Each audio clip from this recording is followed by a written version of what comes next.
Greetings and welcome to this edition of Positronic. I'm Barry P. Cook. Let's talk about the latest episode of Star Trek Lower Depths. It was called An Embarrassment of Dupplers. So these Dupplers are a race of aliens that involuntarily duplicate when they are like stressed out or embarrassed or uneasy. And the crew of the Cerritos has been ordered to escort a particular Doppler to a particular starbase for, I guess, a meeting. The meeting is a command conference, and the captain hopes to attend it so that she can schmooze her way to better duty than the duty that the Cerritos usually gets. Mariner and Boimler want to go to the after party, so they plot to have Boimler impersonate his transporter clone, because the transporter clone serves on the Titan, which is a more prestigious ship, which means he was likely invited to the party so he can get in and bring in Mariner as his plus one. Tendi and Rutherford, meanwhile, are building a model of the Cerritos. And it's not just a model in the traditional sense, it's functional. So it's basically a miniature version of the ship with phasers and a warp drive and all that stuff, lights, and so they're building this. And she notes how it's very detailed, even down to the point of having a miniature Mariner boss around a miniature Boimler in the lounge, which is funny because, you know, it's an inside joke of the show that Boimler is always being messed with by Mariner, but it's also a reference to how in the opening sequence of TNG, you can sort of see little people walking around in the lounge at the top of the saucer section in the back as the ship goes by. So it was pretty funny. There's another cool moment after that where the captain is talking to, I guess, an admiral at the starbase on the viewer, and you can see behind him a statue on a shelf that is the exact same statue that Captain Kirk had on his shelf in his quarters on the Enterprise, which I saw in person when I toured the original series set replicas in New York. So that was pretty cool. But during this conversation, she says some unflattering things about the Doppler, which he overhears, and he kind of freaks out and starts duplicating wildly. Having arrived at the space station, Boimler and Mariner go about their plan to get into the party. It was pretty cool because they're wearing white dress uniforms, which are similar to the white dress uniforms that we saw in Star Trek Nemesis, but not the same ones. We do end up seeing those later, though, so that was pretty cool. But we find out that in order to get to the party, they have to find out the secret location. The location of the party is always kept a secret. Apparently, it's an annual thing. But anyway, someone with a bone to pick with Mariner sees her and alerts someone else. So then an alien accosts them and gives Mariner a hard time for having stranded him apparently on Ceti Alpha 4, which he ends up saying is worse than Ceti Alpha 5, for which she apologizes, saying that she thought there was life there, which is all a throwback to how Khan was left on Ceti Alpha 5, and Chekhov says that there was life on Ceti Alpha 5 in Star Trek 2, because he thinks they're on Ceti Alpha 6, which is barren. So that's where that line comes from. It's very cool. Of course, in the original, Khan does not react well to Chekhov telling him that he's lying and that Ceti Alpha 5 had life when he was dropped there. And he famously says, "This is Ceti Alpha 5.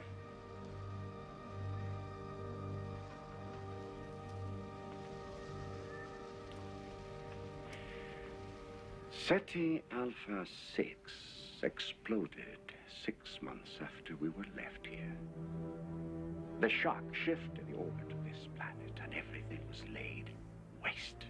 Anyway, this alien agrees to help them find the party if they help him move some merchandise, which happens to be a whole bunch of bottles of Commander Data Bubble Bath, which may or may not also contain a couple of bottles of Lore Bubble Bath, which is just hilarious. Meanwhile, back in the ship, the Doppler keeps duplicating, and I couldn't figure out why they didn't just sedate the guy, like medically. I don't know, but they didn't. Meanwhile, Rutherford keeps having problems with the miniature. He can't seem to assemble it correctly. Apparently, as I said, it's fully functional, and it keeps malfunctioning, which troubles Rutherford because he feels as though he should remember how to put it together, but apparently he lost a little bit of his memory and isn't as good at fixing spaceships anymore, and he worries that it's going to affect his job of fixing the actual spaceship. Mariner and Boimler get pulled over, and it turns out that there are stolen Klingon disruptors hiding underneath the bottles of bubble bath. Mariner takes off from the traffic stop before the phasers can be discovered by security, and they, of course, give chase through the station's shopping mall. The chase ends with Mariner and Boimler underwater in a lake in the middle of an aviary, at which point all of the bottles of bubble bath float to the surface. It was very funny. But they do eventually find the party, and Mariner can't get in even though she's Boimler's +1, and she argues with him about being abandoned because if he goes in, he'll be abandoning her again, as it were. Inside the party, it turns out that Captain Shelby is there. She, of course, was the replacement for Riker on the Enterprise as #1 when he was promoted to captain during the Best of Both Worlds on, Next Gen. Rutherford ends up detonating the warp core of the miniature version of the ship in order to break open a hatch so that he and Tendi can escape the room that they're in, which is being overrun by duplicating duplers. Boimler ends up joining Mariner at the bar that she went to when she couldn't get into the party, and they patch things up. The captain yells at the duplers and discovers that when they get upset as a result of being yelled at, they unduplicate, which I don't know how that makes any sense, but that's what happens. So she instructs the whole crew to start yelling at them, even though it's not very Starfleet, and they eventually all shrink back into one dupler. So that little problem was solved. It turns out that Kirk and Spock and the crew of the Enterprise had visited this same bar where Boimler and Mariner are because they washed out at the party in 2260-something. The captain can't get into the party, and she says she's as good a captain as Picard, and she should be allowed to get in, but it doesn't work. They all then go to the bar as well, the captain and the rest of the crew, the bridge crew anyway. She then has the dupler transported into the party, where it turns out that O'Connor from one of the early TNG episodes is the DJ.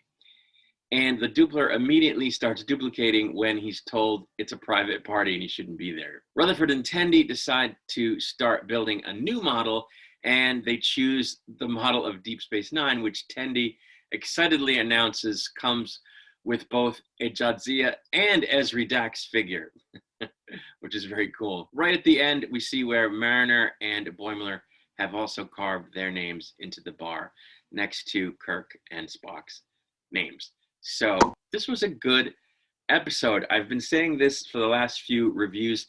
This season is much better than season 1. The show has really grown on me.